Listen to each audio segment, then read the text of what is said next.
Welcome back class 10। आपका स्वागत है मेरा YouTube channel AJ science circle में। All student please subscribe my channel and like and share, क्योंकि मैं ये चाहता हूँ मेरे 1000 सब्सक्राइबर कंप्लीट हो जाए तो मैं आपकी लाइव क्लास लेना स्टार्ट करूँ। तो इसलिए please like, subscribe and share. आज हम कल हम लोग ने टॉपिक ख़त्म किया प्लेन मिरर तक। आज हमारा नया टॉपिक है स्फेरिकल मिरर। स्फेरिकल मिरर क्या होते हैं इसके बारे में डिस्कस करेंगे आप। तो सबसे पहले spherical mirror.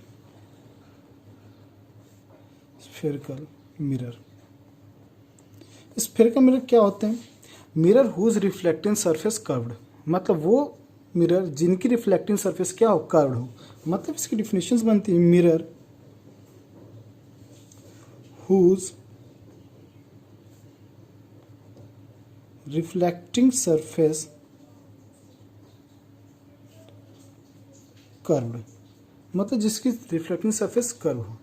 These are two type. ये कितने टाइप हो गए? These are two type. ये टू टाइप्स के होते हैं। दो टाइप्स कौन कौन से होते हैं बेटा? ध्यान से देखते हैं। कॉनकेव एंड कॉन्वेक्स, ये दो टाइप के होते हैं। जो दो टाइप के मिरर होते हैं, कॉनकेव एंड कॉन्वेक्स। कॉनकेव और कॉन्वेक्स को आपने सबने देखा है और बहुत बार देखा है। अप्रॉक्स आप रोज घर पे देखते हैं। कैसे देखते हैं? Like spoon. स्पून जो होता है ये आपका स्पून, ये बेटा आपका कॉनकेव और कॉन्वेक्स बोथ होता है। कैसे होता है बेटा? जो इसकी ये धसी हुई ये वाली सरफेस है, दिस इज अ कॉनकेव, और ये वाली कॉन्वेक्स। कैसे? कभी भी आप इसको स्पून को लेकर बैठिए और देखिए तो आप जिस तरह आपकी इन्वर्ट पोजीशन है, धसी हुई पोजीशन है, उधर तरफ आपको इमेज इन्वर्टेड दिखाई देता है। आपका अपना चेहरा उल्टा दिखाई देता है। वही बेटा इसको पलट दो, इसका अपोजिट साइड में आप जब देखेंगे इमेज तो बेटा इरेक्ट दिखाई देती है, तो सीधी दिखाई देती है। तो यहाँ से इतना समझ में आया कि कॉनकेव कॉन्वेक्स दो टाइप के मिरर होते हैं। कॉनकेव क्या होते हैं, कॉन्वेक्स क्या होते हैं, इनकी प्रॉपर्टी, ये बने कैसे होते हैं। तो हमारे जो कॉनकेव मिरर होता है, कुछ स्ट्रक्चर्स लुक लाइक कुछ इस तरह। इसकी वन सरफेस रिफ्लेक्टिंग होती है एंड वन सरफेस में पॉलिश होता है कॉनकेव मिरर। ये ध्यान से देखिए, ये कुछ इस तरह होता है। ये कॉनकेव एंड कॉन्वेक्स मिरर होते हैं। इनकी कुछ प्रॉपर्टीज होती हैं, तो इनकी प्रॉपर्टीज में आ जाते हैं। प्रॉपर्टीज क्या लो या डिफिनेशंस, तो बेटा हम यहाँ पे एक लाइन खींच देते हैं, डिवाइड कर देते हैं। प्रॉपर्टी, पहली प्रॉपर्टी की बात करें कॉनकेव की, तो क्या था? Reflecting surface. क्या? Reflecting surface is curved, is inward होती है, सॉरी कर्व्ड इनवर्ड। इनवर्ड मतलब अंदर की ओर धसी होती है। Reflecting surface is curved inward. इसकी कर्व किससे होती है? इनवर्ड, मतलब अंदर धसी, से हम लोगों ने देखा कि धसी हुई होती है, अंदर की ओर होती है। दूसरी प्रॉपर्टी है ये कन्वर्जिंग मिरर होते हैं। कौन से होते हैं? कन्वर्जिंग मिरर होते हैं। अब हम बात करें कॉन्वेक्स प्रॉपर्टी में, तो यहाँ पर भी सेम आता है, बस थोड़ा सा चेंज होता है। Reflecting surface is curved outward. Outward मतलब आउटवर्ड सरफेस की कर्व होती है, लाइक ये वाली सरफेस, ये आपकी आउटवर्ड सरफेस आपकी कर्व होती है। थर्ड इसका है डाइवर्जिंग। ये आपकी क्या होते हैं? डाइवर्जिंग होते हैं।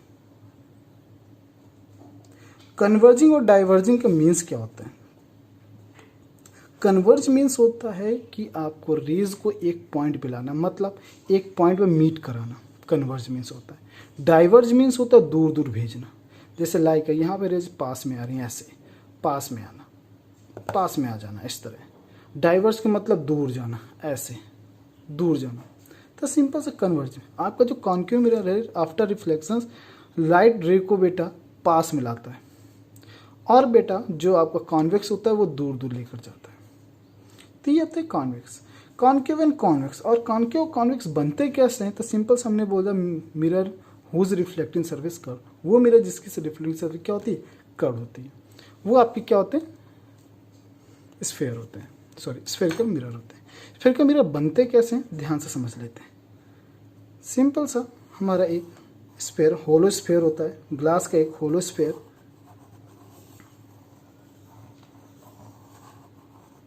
हमने ग्लास को होलो स्फेयर ले लिया।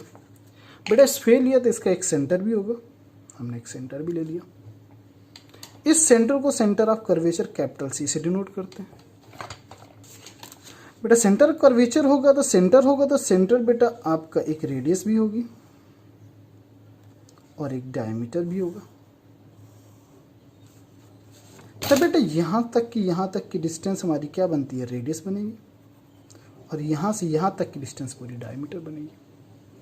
हमने कहा था कि एक सरफेस होती है spherical mirror, reflecting curve surface जो होती है उसे हम स्फेरिकल मिरर कहते हैं। ये तो पूरा स्फेयर है, तो इसको कर्व बनाने के लिए इसको थोड़ा कट करना पड़ेगा। तो कट क्या करें, हम यहाँ से इसको कट कर देते हैं,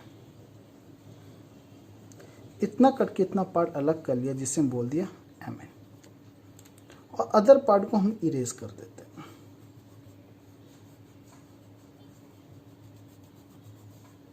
अदर पार्ट को हमने इरेज कर दिया। ये हम इस पार्ट को अपोजिट साइड को हम आउटवर्ड पोजीशन को पॉलिश कर देते हैं। ये हमारी रिफ्लेक्टेंस, ये बन गया हमारा कॉनकेव मिरर। क्या बन गया, कॉनकेव मिरर, जिसमें एक सेंटर ऑफ कर्वेचर है। ये हमारा एम एन जो है अपर्चर होता है। क्या होता है एम एन, हमारा अपर्चर होता है। सी हमारा सेंटर ऑफ कर्वेचर होता है। और बेटा centre point of the aperture, मतलब एम एन को जो मिड पॉइंट होगा वो होता है हमारा पोल। क्या होता है, पोल। मतलब एम एन को जो मिड पॉइंट होता है ये पोल होता है। And the line joining P C, जो लाइन पी सी को ज्वाइन कराती है, this line is called principal axis. ये लाइन क्या कहलाती है, प्रिंसिपल एक्सिस कहलाती है। तो ये हमारा कॉनकेव बन गया। अब इसके बारे में और आगे डिटेल में चलेंगे, इसके पॉइंट्स के बारे में चलेंगे कि पोल क्या होता है, अपर्चर क्या होता है, सेंटर ऑफ कर्वेचर क्या होता है, इसके बारे में डिस्कस करेंगे। क्योंकि आपका जो कॉनकेव और कॉन्वेक्स मिरर में आप मोस्टली चीज़ें आपस में कॉमन होती है, like a pole, aperture, centre of curvature, radius, ये सारा आपका कॉमन होता है। इनमें कोई भी डिफरेंस नहीं होता है, ये सारा कॉमन होता है। बस एक थोड़ा डिफरेंस आता है फोकस पर। यहाँ पर एक फोकस प्रेजेंट है, उस पर थोड़ा डिफरेंस आता है, तो उसको अभी हम लोग डिटेल में डिस्कस करेंगे यहाँ पर। तब हमारा यहाँ पर हम लोगों ने एक चीज़ देखा कि रिफ्लेक्टिंग सरफेस के सामने सेंटर ऑफ कर्वेचर है। रिफ्लेक्टिंग सरफेस के सामने, क्योंकि ये रिफ्लेक्टिंग सरफेस है, इसी के सामने हमारा क्या प्रेजेंट है, सेंटर ऑफ कर्वेचर। अब हम कॉन्वेक्स की बात करें, किसकी बात करें, कॉन्वेक्स की बात करें। तो कॉन्वेक्स को हम बनाते हैं बेटा, कॉन्वेक्स भी कुछ इसी तरह बनता है, बट उसकी आउटवर्ड, मतलब जो सरफेस कर्व सरफेस होती है आउटवर्ड होती है, बाहर वाली होती है। तो हमने एक ये ले लिया, तो बेटा इसके एक सेंटर भी होगा, होलो स्फीयर है, हमने मिला दिया इसको, ये मिला दिया हमने। तो ये आपका एक पॉइंट हुआ, ये हमारा सेंटर ऑफ कर्वेचर हो गया। इसकी आउटवर्ड सरफेस, तो मतलब आउटवर्ड सरफेस रिफ्लेक्टिंग होती थी, इधर हमने इनवर्ड सरफेस को पॉलिश कर दिया। हमने इतनी पॉलिश कर दी, इतना हमने कट कर लिया, इतना हमने कट कर लिया, और बाकी पार्ट को हमने इरेज करके हटा दिया। क्या कर दिया, इरेज करके हमने हटा दिया, रिमूव कर दिया। हम इतने पार्ट को इरेज कर देते हैं। अब ये भी बन गया बेटा, ये आपका रेडियस हो गई बेटा। सेंटर पॉइंट ऑफ अपर्चर ये आपका पोल हो गया, एम एन आपका अपर्चर है, इसका मिड पॉइंट आपका पोल हो गया बेटा, ये सेंटर ऑफ कर्वेचर हो गया। तो ये हमारे कुछ पॉइंट्स बन जाते हैं। तो ये आपके कॉमन पॉइंट्स हैं बोथ के, बट इसमें एक डिफरेंस है इस दोनों में। इसमें रिफ्लेक्टिंग सरफेस के सामने सेंटर ऑफ कर्वेचर था, इसमें बिहाइंड द कर्वेचर है, रिफ्लेक्टिंग सरफेस के पीछे कर्वेचर प्रेजेंट है। क्योंकि रिफ्लेक्टिंग सरफेस हमारी ये है, क्योंकि इधर पॉलिश है तो इसके बिहाइंड द मिरर होता है। कॉन्वेक्स मिरर में आपका जो सेंटर ऑफ कर्वेचर होता है बिहाइंड द मिरर होता है। तो यहीं से बनते हैं बेटा बहुत सारे। तो यहाँ पर आपका आगे चलेंगे तो इस पर और डिटेल में स्टडी करेंगे। तो अब हम कुछ सम कॉमन पॉइंट्स पढ़ लेते हैं कि सम कॉमन पॉइंट कौन कौन से हैं। सम कॉमन पॉइंट्स, पहला है बेटा हमारा सेंटर ऑफ कर्वेचर, जिसे कैपिटल सी से डिनोट करते हैं, centre of curvature.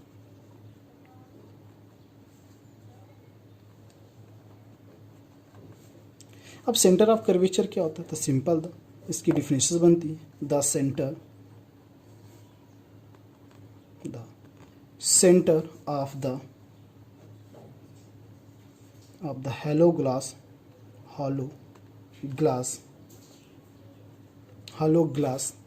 sphere which the mirror was apart. क्या कह रहा है? The centre of the hollow glass sphere which the mirror was a part.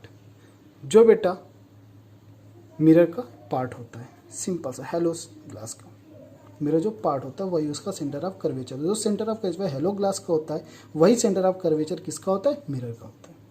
अब इसके बाद दूसरा पॉइंट आता है अपर्चर। अपर्चर की बात करें तो अपर्चर क्या होता है बेटा? ये mn होता है बेटा। प्रेशर क्या होता है? The effective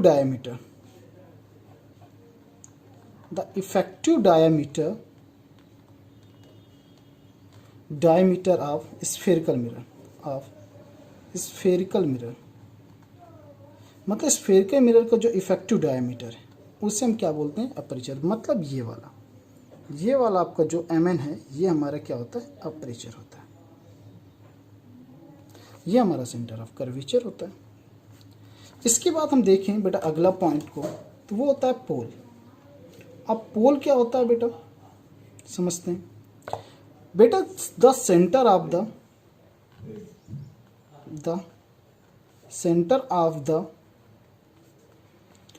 aperture of spherical mirror मतलब centre of the aperture of spherical मतलब जो अपर्चर है, अपर्चर को जो सेंटर पॉइंट होता है mn को जो सेंटर पॉइंट होता है वही हमारा क्या होता है? पोल होता है। लाइक दिस इज अ पोल, ये हमारा पोल होता है। अब उसके बाद क्या रहा? पोल हो गया। उसके बाद हमारे प्रिंसिपल एक्सिस आती है पॉइंट। प्रिंसिपल एक्सिस क्या होती है? The line joining to pole and centre of curvature. Pole और सेंटर ऑफ कर्वेचर को जो लाइन जॉइन करती है, the line joining the pole and centre of curvature, इसको कैपिटल सी से डिनोट करते हैं। ये वाली लाइन की बात कर रहे हैं। ये सी है, ये पी है। जो सी और पी को जो लाइन जोड़ती है उसे सेंटर ऑफ प्रिंसिपल एक्सिस बोलते हैं। इसे क्या बोलते हैं? प्रिंसिपल एक्सिस बोलते हैं। यहाँ पर प्रिंसिपल एक्सिस के बाद एक कॉमन थोड़ा आ जाता है, principal focus of PRI, principal focus of concave mirror.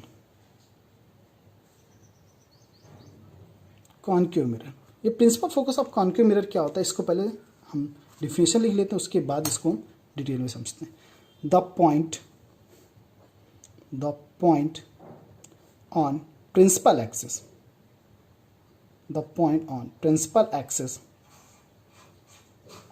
where all the parallel ray actually meet after reflection.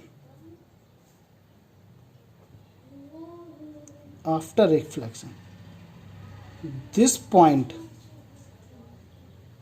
called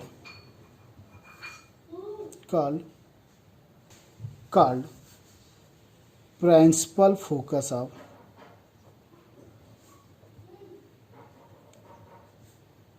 concave mirror। ये क्या होता है? ध्यान समझ लेते हैं, इधर आते हैं।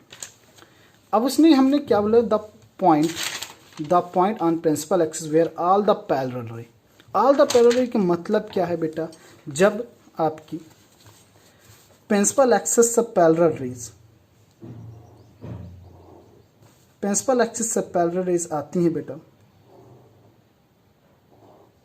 ये आ रही हैं। आफ्टर रिफ्लेक्शंस, मतलब आफ्टर रिफ्लेक्शन एक पॉइंट पे मीट करती है प्रिंसिपल एक्सिस की। देखो बेटा, एक्चुअली जो एक पॉइंट पे मीट कर रही हैं, ध्यान से देखो, ये इंटरसेक्ट कर रही है, इस पॉइंट पे प्रिंसिपल एक्सिस के मिल रही हैं।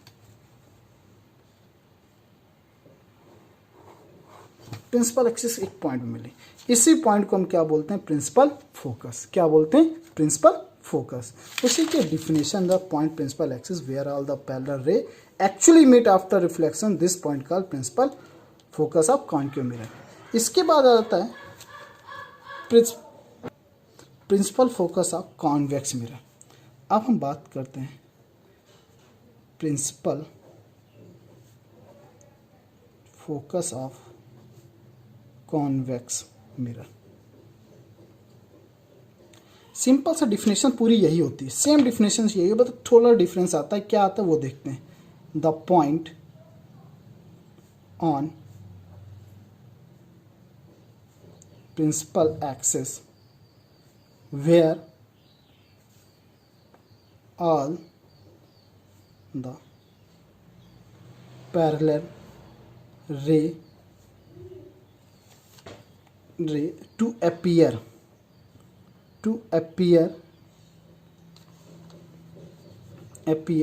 sorry, टू नहीं लगेगा यहाँ पर, appear to meet after reflection.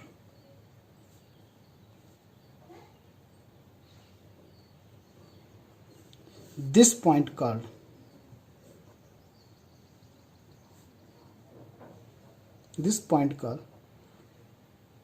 principal focus of convex mirror.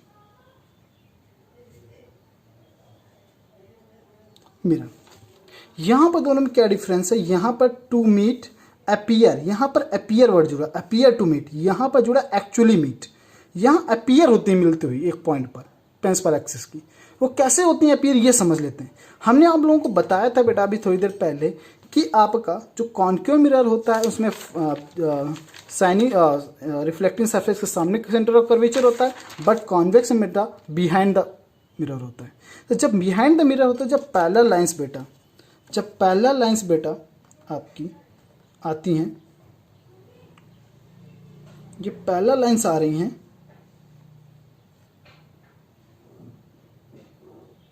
Parallel lines, ये बेटा आफ्टर रिफ्लेक्शन डाइवर्ज हो जाती हैं कुछ इस तरह, बट अपीयर होती हैं पीछे की ओर जाते हुए, एक पॉइंट पे मिलते हुए अपीयर होती हैं प्रिंसिपल एक्सिस में।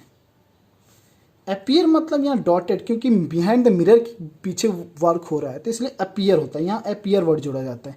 इसे कहते हैं प्रिंसिपल फोकस, इसे कहते हैं principal focus of convex mirror, इसे कहते हैं प्रिंसिपल फोकस ऑफ कॉन्वेक्स। इसीलिए बेटा बिहाइंड द मिरर की जितनी भी लाइंस बनती हैं सारी डॉटेड बनती हैं। इसके बाद आ जाता है आपका फोकल लेंथ। ये तो हो गया, फोकल लेंथ आ जाता है। फोकल लेंथ क्या होता है? क्योंकि फोकल लेंथ भी एक फोकस हो गया तो उसके बाद फोकल लेंथ आती है। फोकल लेंथ क्या होती है? Distance between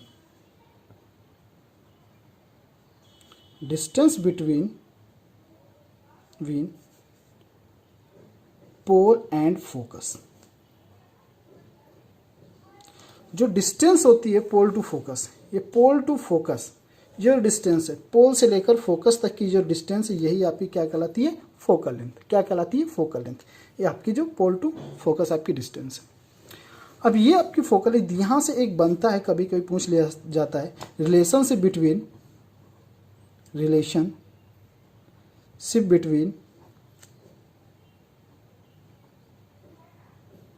between focus and radius. Radius और फोकस की, रेडियस क्या होती है? Distance between centre of curvature to pole. Centre of curvature से पोल की डिस्टेंस हमारी रेडियस कहलाती है। तो यहाँ पर जब हम देखते हैं तो बेटा ये आपका रिलेशंस बनता है F equals to R by two, मतलब फोकल लेंथ जो होती है, स्मॉल एफ से डिनोट करते हैं, sorry small F, R by two. R by two क्यों? अब बेटा आर बाई टू इसलिए यहाँ पे यूज़ किया जाता है कि जो डिस्टेंस होती है फोकस की वो रेडियस की हाफ होती है। Pole to focus and focus to centre of curvature, ये वो डिस्टेंस आपस में इक्वल होती हैं। तो इसलिए एफ इजकस टू आर बाई टू, या कहते हैं आर इजकस टू 2f के, किसके 2f के। मतलब जो रेडियस ऑफ स्फीयर का मिरर होती है वो फोकस लेंथ की डबल होती है। ये आपका रिलेशन होता है फोकस है। इसके बाद आपका नेक्स्ट टॉपिक आता है इसी पे कि आपका इमेज फॉर्मेशंस। इमेज फॉर्मेशंस कहाँ आता है कि कॉन्केव एंड कॉन्वेक्स में इमेज फॉर्मेशंस कैसे होती है। तो आता है इसमें आपका इमेज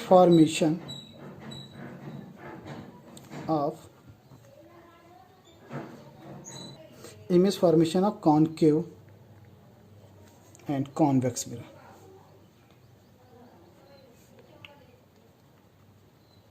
ये आता है।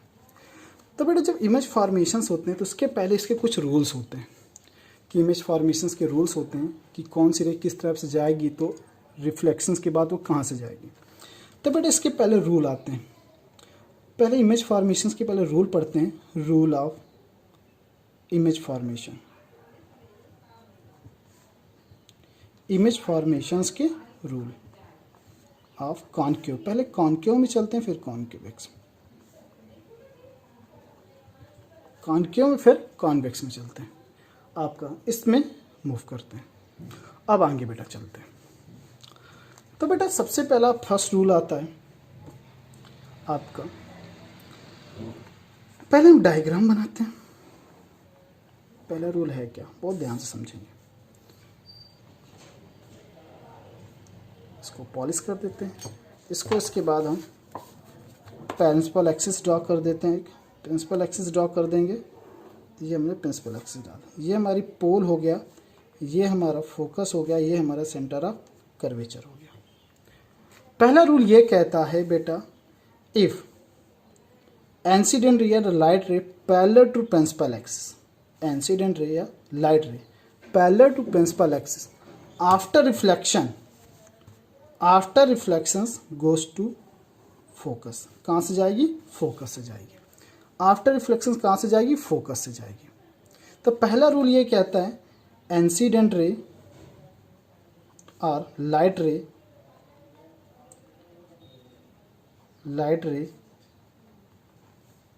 Parallel to principal axis PA after reflection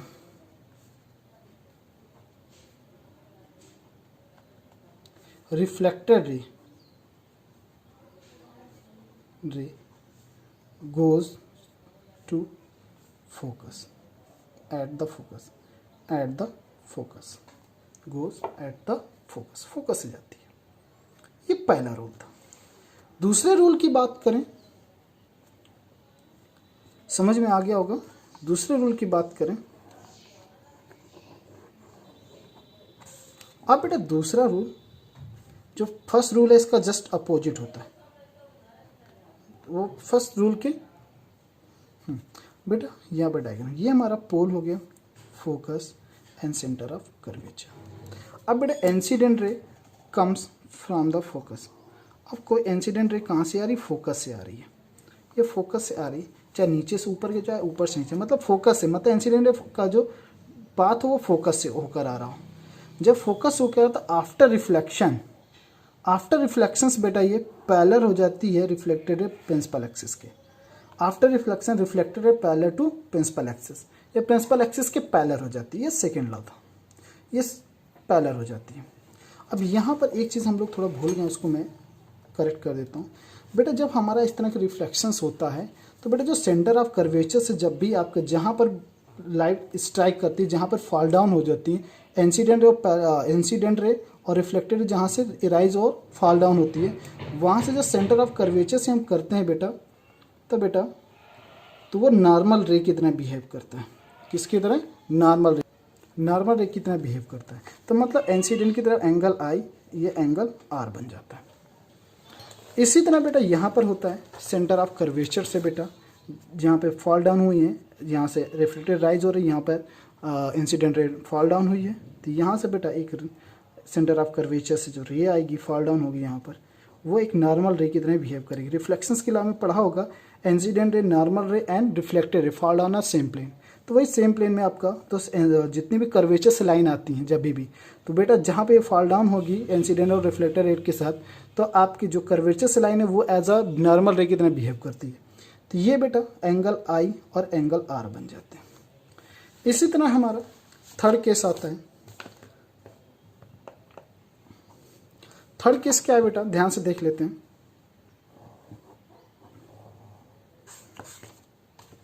third case आपका टोटल 4 रूल्स होते हैं। ये हमारा थर्ड रूल है, हमेशा इसको पॉलिश करना मत भूलें। पोल, ये हमारा फोकस हो गया, ये हमारा सेंटर ऑफ कर्वेचर। अब बेटा जो लाइन इंसिडेंट रे आएगी वो कहाँ से आएगी, कर्वेचर से। कर्वेचर से जो इंसिडेंट रे आ रही है उसका जो पाथ है वो सेंटर ऑफ कर्वेचर से। जब सेंटर ऑफ कर्वेचर से कोई लाइन बेटा मिरर तक आती है सेंटर ऑफ कर्वेचर से होते हुए, तो जब आप फॉल डाउन तो आफ्टर रिफ्लेक्शंस लाइट बेटा उसी पाथ से वापस लौट जाती है, जिस पाथ से आती है उसी पाथ से वापस चली जाती है। ये आपके सेंटर ऑफ कर्वेचर की खासियत होती है। क्या होता है सेंटर ऑफ कर्वेचर्स में, जब आपकी लाइन पास होकर मिरर पे फॉल डाउन होती है आफ्टर रिफ्लेक्शंस रे बेटा अपने पाथ को रिट्रेस कर जाता है, उसी पाथ से वापस चला जाता है। इसके पीछे रीज़न है कि रे बिहेव लाइक अ नॉर्मल रे।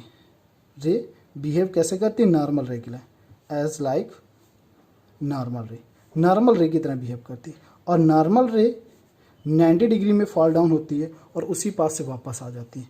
और दूसरा रीजन होता है angle I equals to angle R equals to 0। ये एंगल क्या होते हैं, 0 हो जाते हैं, जिससे अपने पाथ में वापस लौट जाते हैं। ये हमारा थर्ड। अब इसके बाद हमारा फोर्थ रूल आता है। हमारा फोर्थ रूल क्या कहता है बेटा, सेम एज इसी तरह। फोर्थ रूल बेटा प्रिंसिपल एक्सिस ड्रॉ कर ले।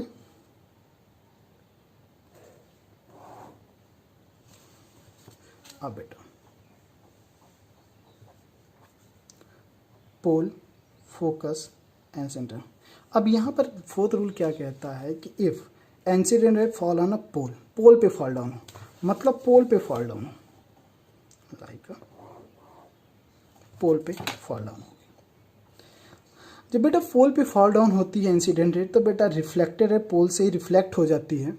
बट जितना एंगल जहाँ पे जो प्रिंसिपल एक्सिस है एज अ नॉर्मल रे की तरह बिहेव करती है, जो प्रिंसिपल एक्सिस है वो नॉर्मल रे की तरह बिहेव करती है। यहाँ पर प्रिंसिपल एक्सिस और इंसिडेंट रे के बीच में एंगल बनता है आई। इसी एंगल के इक्वल आर बन के बेटा रे रिफ्लेक्ट हो जाती है, रे रिफ्लेक्ट हो जाती है। यहाँ पर एंगल आर बनेगा और angle I equals to angle R होता है, इसके अकॉर्डिंग ये रिफ्लेक्ट हो जाती है।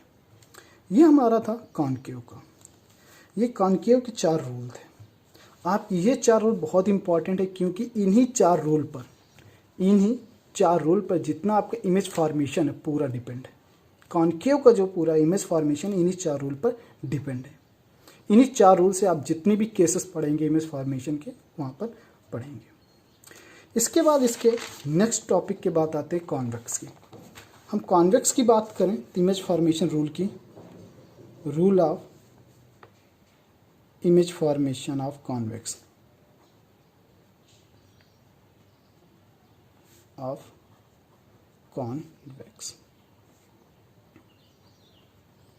बेटा सेम एज रूल इसकी तरह होते हैं जो हमने कॉनकेव पढ़े, यही रूल होते हैं। बट इसका जो डायग्राम है थोड़ा अलग बनता है, इसलिए इसके रूल हमें पढ़ने पड़ते हैं। बाकी रूल, बाकी कंडीशन सेम ऐसी होती हैं, क्योंकि इसमें जब फोकस की ओर लाइट जाती है, इसका फोकस का कहाँ पर होता है, बिहाइंड द मिरर होता है। तो बेटा वहाँ पे जितनी भी रेज जाती अपीयर होती हैं, और ये डाइवर्जिंग लेंस होता है। यहाँ पर जितनी भी देखा बेटा आपने, ये आपकी लाइट कन्वर्ज करता है आफ्टर रिफ्लेक्शन, कन्वर्ज मतलब towards to principal axis, principal axis की तरफ ले जाता है। रेस को किधर ले जाता है, आफ्टर रिफ्लेक्शन प्रिंसिपल एक्सिस की तरफ, इसीलिए इसको कन्वर्जिंग लेंस बोलते हैं। यहाँ पर देखना है प्रिंसिपल एक्सिस से दूर लेके जाएगा। वेट बेटा, ये हो गया सेंटर ऑफ कर्वेचर, यहाँ पर फोकस, ये हो गया पोल। बेटा पहला रूल वहाँ पर भी था, पैरेलल टू प्रिंसिपल एक्सिस। जब आपकी रे पैरेलल टू प्रिंसिपल एक्सिस आती है, parallel to principal axis, parallel आ गई principal axis. After reflection light ray reflected ray diverge, ये डाइवर्ज हो जाती बट फोकस के जस्ट सामने से, कुछ इस तरह। इधर डाइवर्ज एक्चुअली रे बनेगी, जो पीछे की तरफ बनेगी वो आपकी अपीयर होते रे बनेगी, मतलब डॉटेड बनेगी, ये फोकस से होकर जाती है, ये इस तरह डाइवर्ज हो जाती है। क्या हो जाती है? डाइवर्ज हो जाती है। अब बेटा यहाँ से पहले भी बताया था सेंटर ऑफ कर्वेचर से नॉर्मल जाती है बेटा रे, तो बेटा सेंटर ऑफ कर्वेचर से एक नॉर्मल रे हम डाल देंगे, ये डाल दी। और यहाँ पर जो एंगल बनेगा आई और एंगल आर, रिफ्लेक्शंस का सेकेंड रूल, सिंपल सा वही बनता है। लॉ ऑफ रिफ्लेक्शन जो पढ़ाया गया था उसका रूल है, उसके अकॉर्डिंग यहाँ पे फॉर्म होता है। इसके बाद इसका सेकेंड रूल क्या कहता है बेटा? सेकेंड, अब फर्स्ट डायग्राम सेकेंड डायग्राम कुछ मतलब सेम एज, दोनों सेम होते हैं, बस एक छोटा सा डिफरेंस होता है, वो एरो का डिफरेंस होता है। अभी एरो का डिफरेंस कैसे आएगा ये देखना बेटा। यहाँ पर दोनों डायग्राम सेम एज होंगे, एक जैसे दिखाई देंगे, केवल एरो का डिफरेंस होगा, बहुत ही माइनर डिफरेंस दिखाई देता है वो, इसलिए बहुत ध्यान से इसको। ये हो गया सेंटर ऑफ कर्वेचर, ये हो गया हमारा फोकस, ये हो गया हमारा पोल, ये हमारा मिरर पेंटेड हो गया, हमने इसको पेंट कर दिया। अब बेटा इसमें क्या हो गया? Incident ray come front to focus, focus की ओर आ रही है। इंसिडेंट रे कहाँ पे आ रही है? फोकस के सीधे आ रही। तो यहाँ तक तो एक्चुअली आती रहे, इसके बाद हमारी behind the mirror dotted line पे आती है। किस पे? डॉटेड लाइन पे। ये आपका एरो इससे बनेगा, ये एरो ये बता रहा है कि इंसिडेंट रे, रिफ्लेक्टेड रे की तरफ, रिफ्लेक्टेड सरफेस की तरफ जो रे आती है वो आपकी इंसिडेंट रे कहलाती है। Incident after reflection, after reflection reflected ray parallel to principal axis, parallel हो जाती है प्रिंसिपल एक्सिस से, प्रिंसिपल एक्सिस से पैरेलल हो जाती है। और आपका यहीं से सेंटर ऑफ कर्वेचर से बेटा नॉर्मल रे आपका बेटा पुट करेंगे, फॉल डाउन करेंगे, यहाँ पर डाल देंगे। जो नॉर्मल रे एक एंगल बनाएगा, एंगल आई और एंगल आर यहाँ पर फॉर्म कर देगा। दोनों डायग्राम में कोई डिफरेंस नहीं, केवल एरो का डिफरेंस है। यहाँ पर इसमें एरो में डिफरेंस है, ध्यान से देखना, दोनों में एरो में डिफरेंस है।